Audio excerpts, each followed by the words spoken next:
Obsession is very powerful and very necessary for success.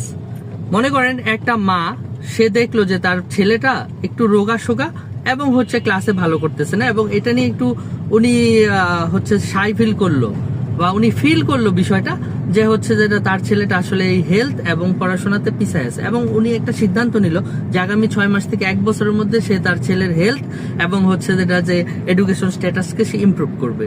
একদম serious focus গোল নিল এবং obsessed হয়ে গেল।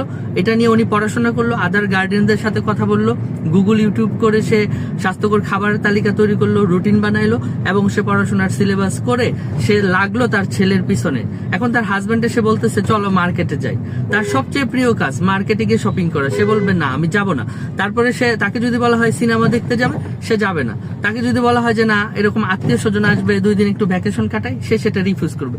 সবকিছু বাদ দিয়ে বাকি সব অ্যাভয়েড করে সে লেজার ফোকাস রাখবে শুধু ওইটার পিছনে, এবং এটার পিছনে সে ধ্যান জ্ঞান সর্বোচ্চ ইফোর্ট দিবে, এবং 6 মাস থেকে 1 বছরের মধ্যে তার ছেলের হেলথ এবং এডুকেশন স্ট্যাটাস দুইটাই ইমপ্রুভ হবে। আসলে self development, success, personal life, relation development, business development, যে কোনো সাকসেসের জন্য অবসেশনের গুরুত্ব অপরিসীম, এবং অবসেশন ইজ ভেরি পাওয়ারফুল।